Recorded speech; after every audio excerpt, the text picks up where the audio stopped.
Wait lang. Ang hirap mag-actress. 1, 2, 3.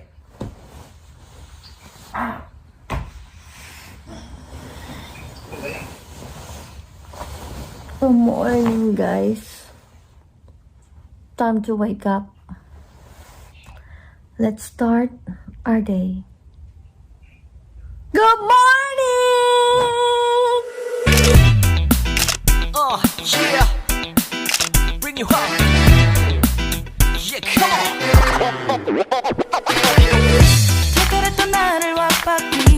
come on. Guys, welcome mga abangers! So, narito na naman tayo sa ating another episode of Moron. Yeah. So, medyo tulog-tulog pa tayo, but we're heading towards the airport, or we're heading to the airport, and we're going to New York! Yan. So, punta tayo today sa New York, and we're going to pick up a friend sa airport there. Siya yung makakasama natin for 2 days tour in New York. So, stay tuned for more run! So, ayun nga mga ka-abangers, ihahatid ako ni Habi sa airport because I'm going to New York this time. First time kong pupunta na mag-isa kasi normally kasama ko yung family ko or at least anak ko. But this time, I'm a single lady. Charot. So, sobrang aga pa, kaya naman wala masyadong sasakyan and mabilis kaming nakarating dito sa airport sa Fort Lauderdale. And since maaga pa at inaantok pa ang lolo niyo, hindi talaga ako nakapag-make up kasi bala ko din matulog dito sa plane.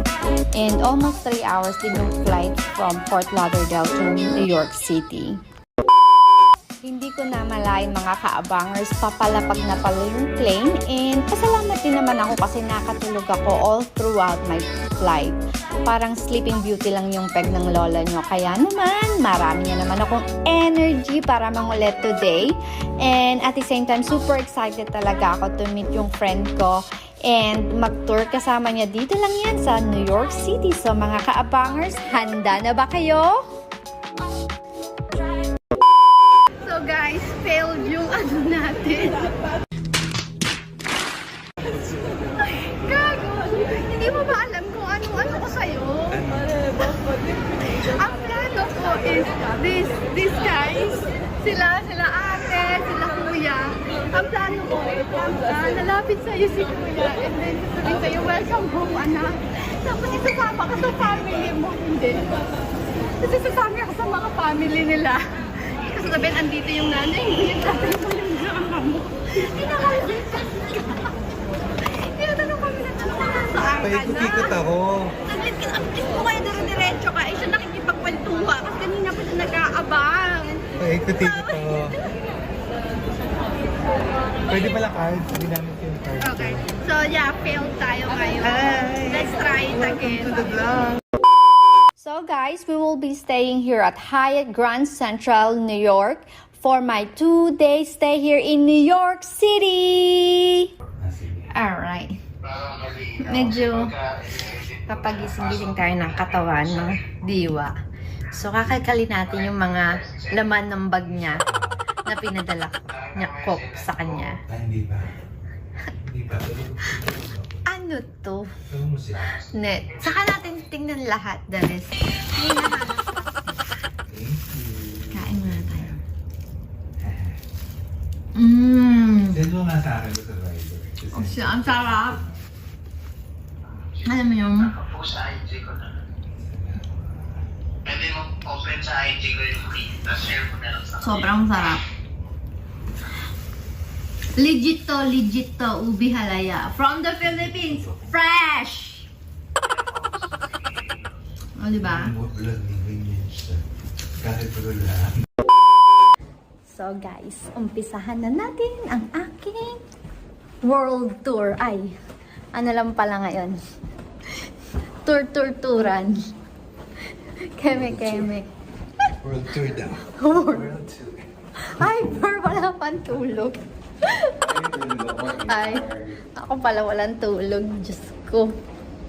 So, we're gonna... Pwede pa yung ilaw, malaki yung boobs. O, ito si Ate Opa. O, diba?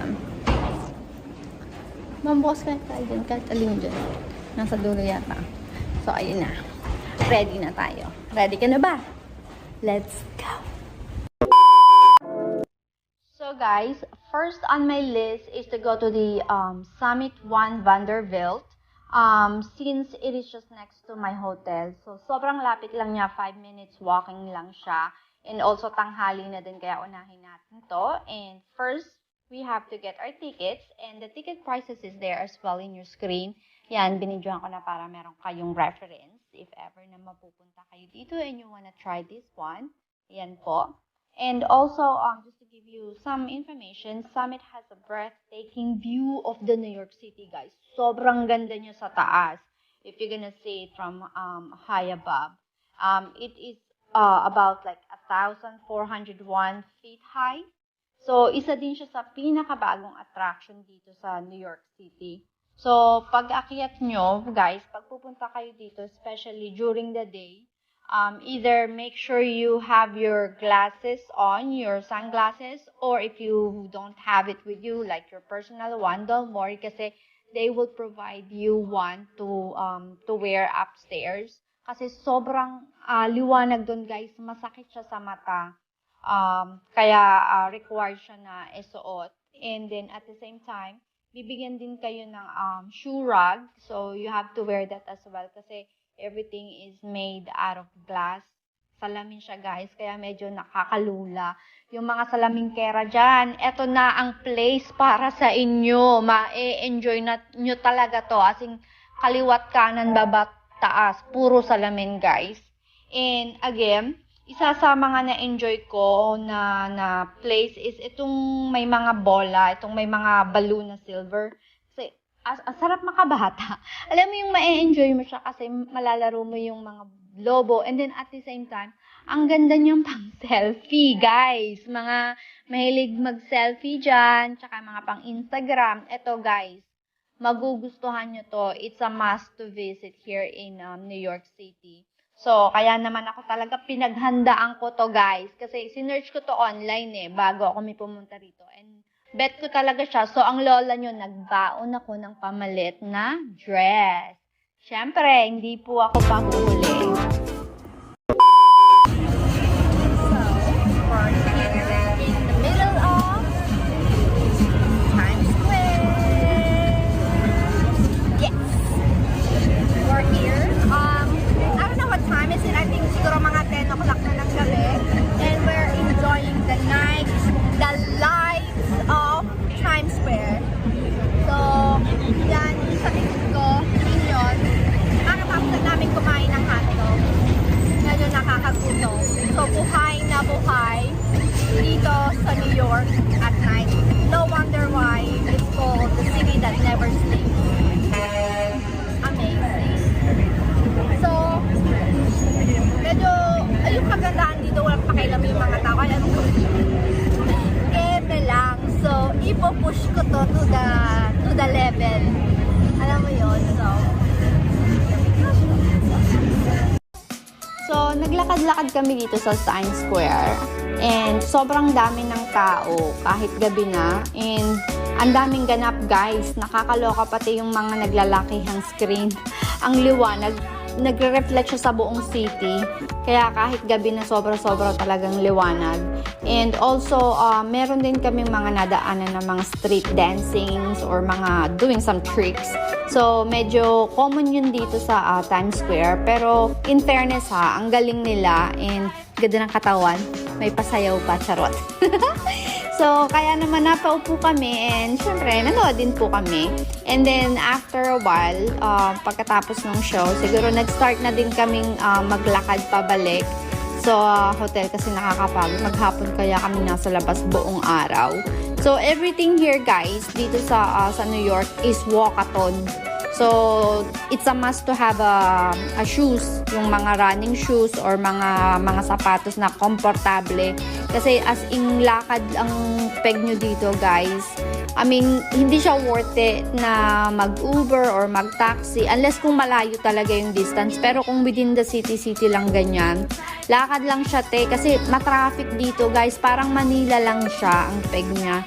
Hindi umuusag yung mga sasakyan. So, at saka at the same time, since nasa tour ka, enjoy nyo na siya. Maglakad kayo, mag-explore kayo, which is hindi nyo pagsisisihan guys. Napakaraming things to see here and to enjoy. So hanggang sa muli, thank you so much for watching. Moron!